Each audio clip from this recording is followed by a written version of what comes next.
Hey everybody, welcome back to Dorado EU4 multiplayer featuring myself, Northern Lion, as well as Arumba, Quill, and Mathis. Say hello. Hi. Hello. Hey there.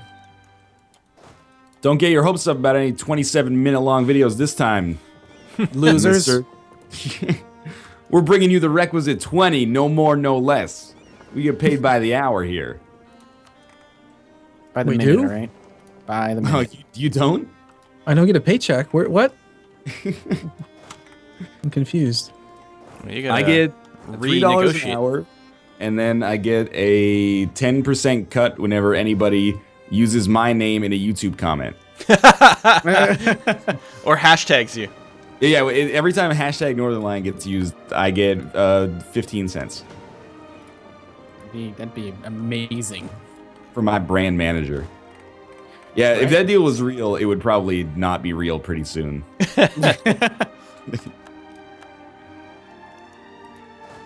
How can you push down, this is at least the fourth time I've asked this, but over 6 months. How do you push down provincial unrest without raising local autonomy? Park troops there.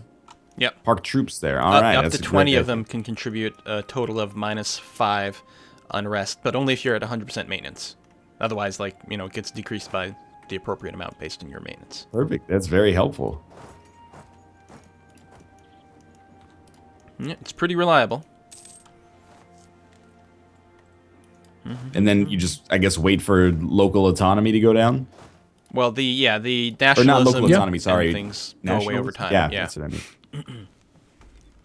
You know, and once it gets cored and do any sort of religious conversions you need to do or anything like that. Yeah, maybe that's the problem. It's like, it's Protestant, we don't have good tolerance for heretics, and it's Hanoverian culture, which is not accepted in Finlandia.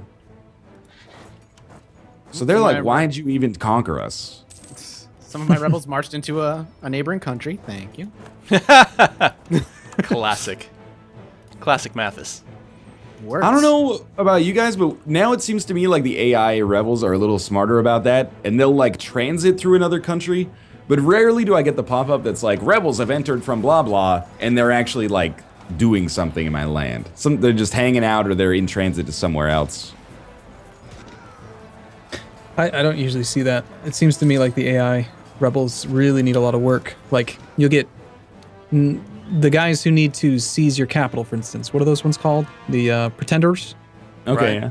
They'll spawn like 8 provinces away, and they'll siege every single province in a line to your capital over the course of like 12 years. And they don't get ticking war score. They don't get the ticking progression until they actually get to your capital. It's like, just go There's to the just freaking no capital. point. Yeah. Just go to the capital. What are you doing? Because I remember in my Aztec campaign, I wanted them to win because the leader was better. It was right after I'd gone through bankruptcy, and it's like, okay, sure, let's have that guy take over. Could you please go to the capital? Like, go. Like, this is where you need to go. The throne is here. If you want to take over, come on. It's all in. yours. Well, here, now I guess. get a chance to put my money where my mouth is, because Malian peasants have just entered my borders from Liège. Here they go. Man, the best thing about that Beluzaru province, below zero, is the way that the two O's are connected. Like, they just don't fit in there. Unless that's actually a character in a language and I'm just being a real ignorant guy. Could be. It's alright. You don't need to look at it. Someone in the comments will let me know. That I don't doubt.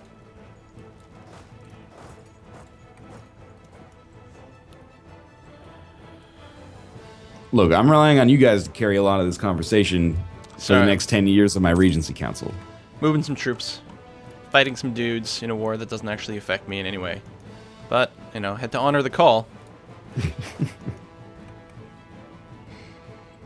I fortuitously broke my alliance with Micmac right before Arumba was going to attack them. Just because I didn't like their war, but, you know, now they're going to be like pretty much all of England. Australia might come back. There's some Australian nationalists that are sieging out some stuff. Oh, that's the rebels you're talking about that went into another country. I see. Do what I gotta do. Should you build, like, I have like 10 farm estates or something, like 3 or 4. Should I just be building more farm estates at all opportunities? Most of those manufacturers make decent money. Farm ones may be a little less than some others, but Yeah, the manufactories, they're a pretty good investment. If you like compare them, the amount of money they make relative to like a temple, for example. Okay.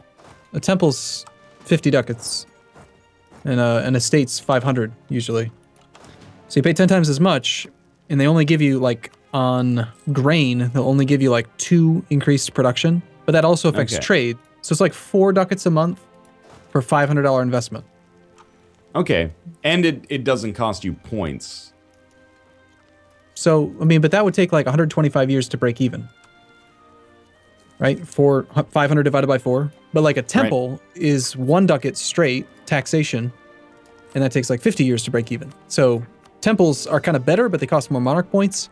But the manufactories can be way better if you have like the naval equipment supplies or something.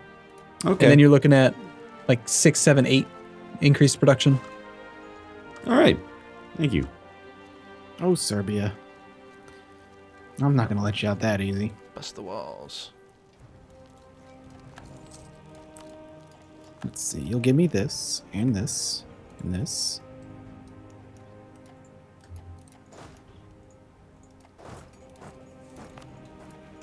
Take care of these peasants soon. You know what? I'm gonna siege you 100%, big guy. I'm starting to think that maybe it was actually a blessing in disguise that I got a 16-year Regency Council as the coalition got super big. Because I couldn't be trusted not to attack. Yeah, I I understand. mean that, like, sincerely. I would probably have ended up attacking. Definitely. I would. Oh, yeah, like, I don't even think there's a question. But I'm itching already. I'm like, come on, guys, just attack me. Come at me, bro.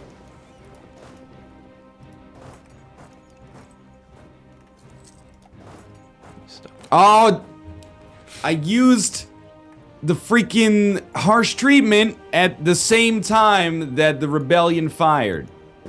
Oh. I guess it actually, on the bright side, it didn't cost me points. Okay, as you were I clicking must the have button. clicked it a fraction of a second later. Yeah. That's good then. But it was like, the next one, there's like a 9.5% chance this month. And I was like, all right, I better click it. Popped up.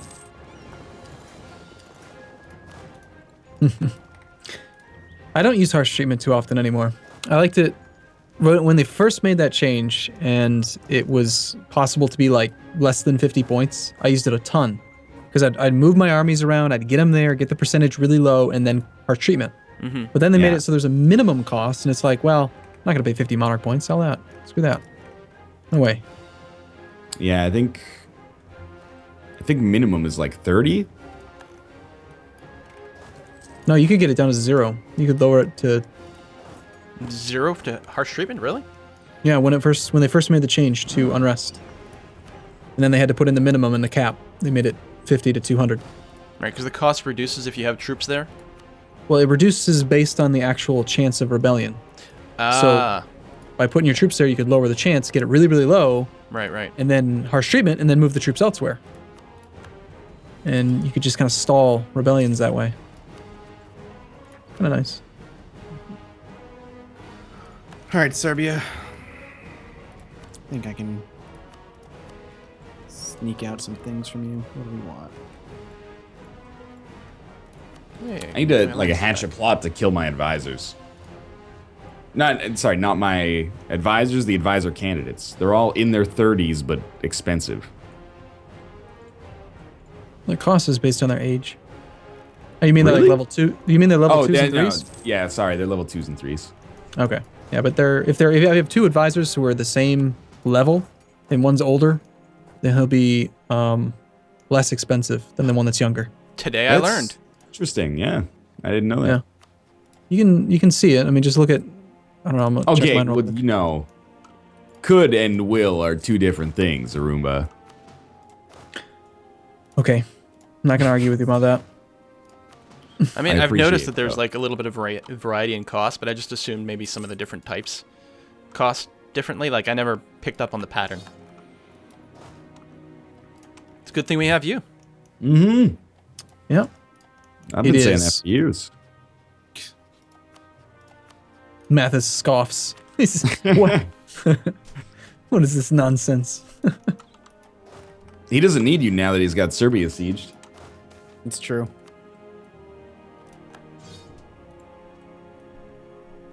I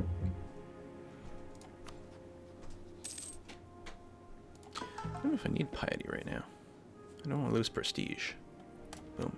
Prestige is a lot harder to get these days. Yeah, it's really hard to get to 100. Yeah. A day.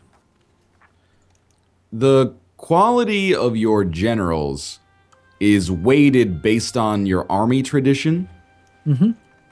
Is that the only factor? That and ideas that increase your shock value and fire value and stuff like that. Okay. I mean, that There was doesn't actually, change the stats you roll, but it changes their effectiveness, right? Like, your existing generals would get upgraded as soon as you took that idea, wouldn't they? No. Really? It's They only don't. new ones they roll. Ah. Yeah. There was actually it's been a mystery, you know, for like a year and a half, but then just the other couple weeks ago maybe, they revealed the information. You guys know Menethys? He's the guy who runs all the wikis for Paradox. Yeah. He got hired by Paradox, and apparently cool. that Good. somehow makes him easier to talk to Wiz. And so he's like, "Hey Wiz, could you just like tell me how the general formula works?" He's like, "Oh yeah, sure, here's the code."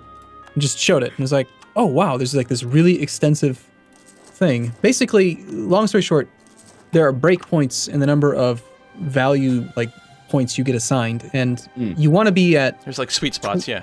20, 40, 60, 80, or 100 tradition. Like every time you can break one, that's when you want to hire a general, because Oh, you're gonna get an extra point distributed between your generals, and it's weighted like it's gonna put certain points more heavily towards like fire and shock versus maneuver and siege. You'll notice that Siege, just when you hire siege generals. is pretty rare. So it is possible to get like a 6 siege general, but it's pretty unlikely just because of the weighting. But yeah, That's really interesting, actually. I don't have a lot of Diplo power. That sucks. Oh, are you trying to like full annex? No, I'm trying to. Well, I'm not. I'm trying to do something, but not full annex. But it's still. I don't. I forgot I upgraded my Diplo tech right before this war. It took me about a year of doing these videos to have that like mental stop where if I'm in a war and the technology thing pops up, I'm like, don't take Diplotech or admin tech for that matter, because you're gonna need to core stuff probably. Yeah. Because I would be like, okay, I got one province to siege, and then I can full annex, and then like spend all of my Diplo points on like expensive technology, like I'm already ahead of time. Just a disaster.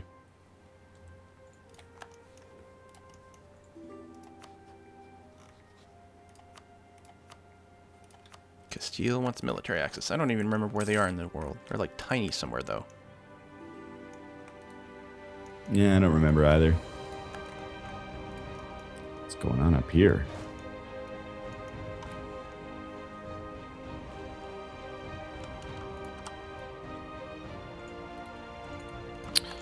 Let's work out a truce. Let's see if I can pull something together here.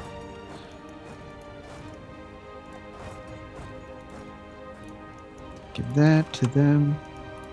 So I just declared war on a country because they're animists, so I could use my religious CB, but half their country is occupied by zealots. Oh no, those are actually Irish nationalists. Never mind. I was hoping that most of it was Sunni zealots that would like auto-converting the country for me, because that would have been nice.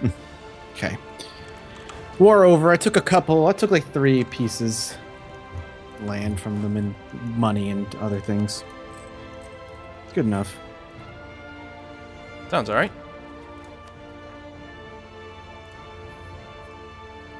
All right, I need a second here. Remember this number, 21.7. 69. Oh, what have I done? 69.7. Why is it not possible? You can't steer where you collect from trade. You can't steer away from your home node? Not if your home node's an end node. I don't know. Wait, what is an end node? Like it has doesn't nothing. No arrows going out. Mine has arrows going out. Well, then, yeah, you can't steer away from your home node. That's where you're supposed to collect. If you want to push it further downstream, you got to move your trade capital. Click on any province in a downstream node, and there should be a button near the top left of the build interface to move your main trade port. Fair. I'm not going to do that, though. Okay, I don't know why I bothered saying it then. I respect your opinion and the fact that you are probably right. However, or definitely right, let's just be honest. However, I could make a catastrophic mistake in that regard. Yeah, I know what you mean. No big deal. They're gonna get that capital first.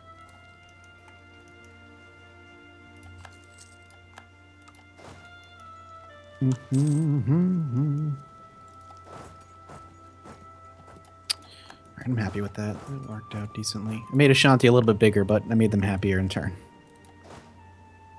You fed your ally in it? Yeah. And yeah, if they had claims on something that they held, Because they'll be mad if I didn't give them something. they can get outright crotchety.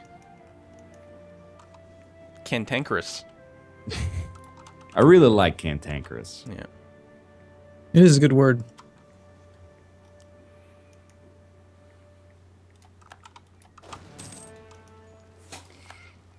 Well, the Northern Lion reconciliation tour continues. Hey guys, I'm not as bad as I used to be. Come back, we love you. I'm 9. I'm 9. How bad could I be? Enfant terrible. There's rumors spreading about your heritage. Well, there's not rumors. There's like novels, entire tomes in libraries about how dangerous your family tree is. What's your family? What's your dynasty anyway? Solani. Solani? Timu Solani. All right. See, like, if this was CK2, you'd be murdered already. Yeah, definitely. I can't believe I'm still getting roped into arguments about the mini campaign, which was like the one before Really? you joined, Quill. Yeah, I've like, people were like, I haven't seen Northern Lion do something this sketchy since the mini campaign. And I'm like, you mean the one where I put Mathis on top of the largest dynasty or empire in the world? And then they're like, yeah, the one where you like made it so Aruma couldn't expand at all and completely ruined his chances. It's like, it's still a heated discussion topic. Well, people watch those old videos, and to them, it's brand new. You know, every time a new person watches the series, it like reignites. It's water under the bridge, but I still maintain that I acted within international law. I haven't. No, I haven't forgotten. I can understand why Aruma was mad at me. I was less happy that Mathis was mad at me when I saved his run and then he murdered me. he's like, well, you took you were like, well, one of the Spanish kingdoms. You were like, you took Portugal from me. I was like, I kept your run alive, man. But you were what were you, England? And you took part of Portugal. Come on. Just look at the map. Go look at the map right now. You shouldn't be down there. No. It's CK2, man. In CK2, as soon as I have claims on something, it's fair game. You shouldn't be down there. You're Great Britain. Just no. Someone might argue that I shouldn't have sent my assassins into Tenochtitlan either to assassinate the Aztec emperor 4 times to put Mathis on the throne. You know, if we played it all over again, that button's not even there anymore. You can't even do that. Oh, the assassinate button? Yeah, it's gone. I think that's probably a good thing. Oh yeah. Yeah. No, it was silly, especially in multiplayer. Because I it's think basically just a dice roll. Yeah. Just spend money, to have a random chance to do something like incredibly game changing. Yeah. It's just dump money for an easy mode. That's what it was. It's fine. I was emperor of the Aztec Empire for like a whole 2 videos. That's at that point, I think, before it all went downhill. That's why I love EU4 more than CK2. I find it more playable is because I never use my diplomats. So that's like you're like you got to make people like you in CK2, and I'm like, can't I just conquer? No, you can't. You can't just conquer your own like your court. I like CK2 a lot, but I also haven't put nearly as much time as like Arumba and like Quill have put into it to the point where they can pick it apart and find the reasons that it's not as good.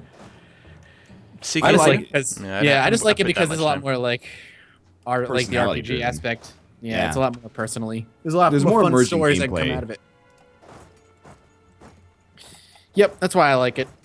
I like EU4 too, though. Don't get me wrong. EU4 too? Man, you really have gotten in good I with know. Paradox. Well, I And there's just still no got the code. Rome 2? I was gonna say I just finished up my playthrough of Rome 2 yesterday. Nice. Every week. It's kind of funny. Micmac, right? Remember how I said I was going to declare war on Micmac? Well, I didn't need Yeah. to because Wurzburg allied me and then called me into this war where Micmac's just annihilating them. It's like the reverse Scotland. You know, they're attacking Great Britain. Oh, yeah. And I'm like totally in this war, which is not really. I'm just so totally on the other side of the world. Like I don't care. Just watching you get your popcorn going on. Yeah, I'm in this war. I haven't even looked over there in a decade. I don't know how long this war's been going on. It's been Can going you on for piece them 6 out? years. Oh, I could probably separate piece. Wurzburg was the declaring. I mean, I'm contributing a lot to the relative strength. I have 31,000 infantry, and the total strength of the alliance was like 40. Oh, they just actually pieced out. Never mind. War's over. Yeah. It's quick. Oh, Micmac is growing. I think they just picked up Derby. Yeah. Yeah, they're past the tipping point for that area for sure. The timer did go up, by the way. Alrighty. Did it? I didn't hear it. Oh, Didn't Just hear it. very recently. I hit it really quickly. Okay. I'm good if everybody else is. Totally.